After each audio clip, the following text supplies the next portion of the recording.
Plan to lay to rest decades-old concerns. Singapore and Indonesia sign agreements to settle issues of airspace, defence cooperation and extradition.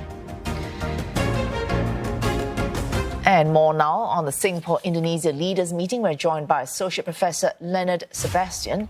He's the coordinator of the Indonesia program at the Rajaratnam School of International Studies.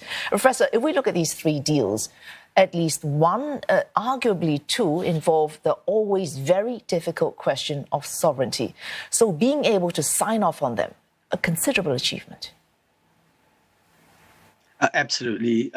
If you look at the issues surrounding these agreements, the issues have always been contentious, and the search for a middle ground has always been, by that regard, compromised by strong nationalistic sentiment.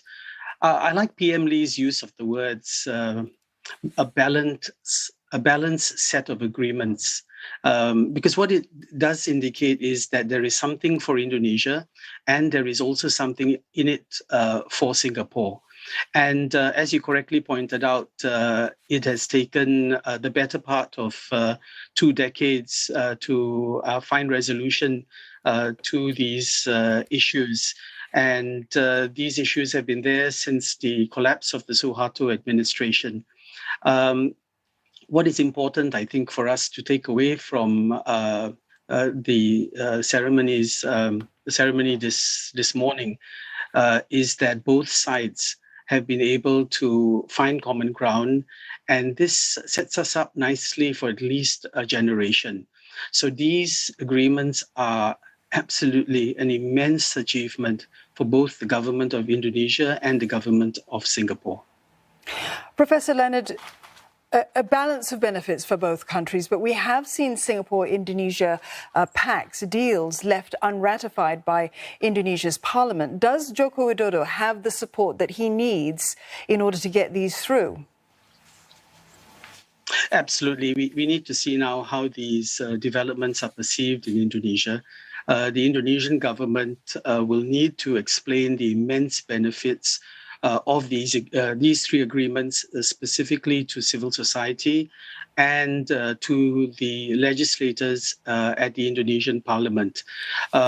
If you look at the three agreements, whether it is the FIR or the extradition of people involved in corruption, or for that matter, the provision of the possibility of advanced bilateral military training, all these serve to support Indonesia, actually, and placate concerns that relate to sovereignty, and more importantly, also contribute to the professionalizing of the Indonesian military.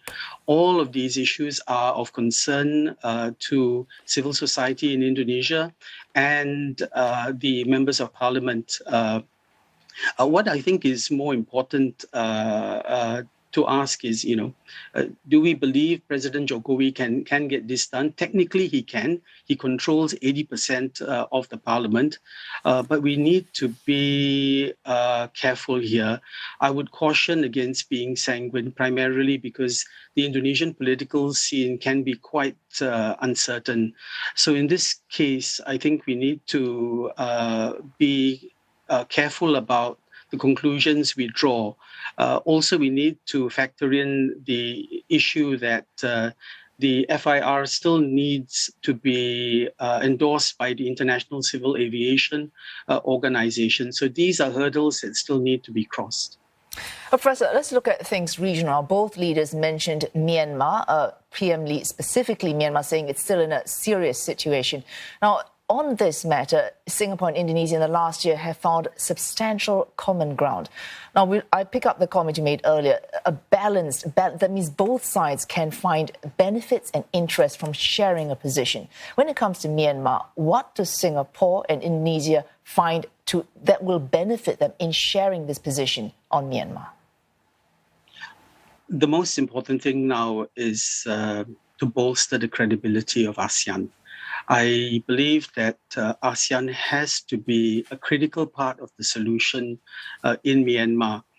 And hence both Indonesia and Singapore need to work together to reiterate the 5-point consensus firstly, and they do need to secondly look at the provision of humanitarian assistance for people in need. And third, it is important for an inclusive political settlement to develop. One has to understand that ASEAN binds Singapore and Indonesia in a mutually beneficial arrangement. And both countries have to take care and steward ASEAN carefully through this difficult period. Thanks so much for that. That was Associate Professor Leonard Sebastian from the S. Rajaratnam School of International Studies.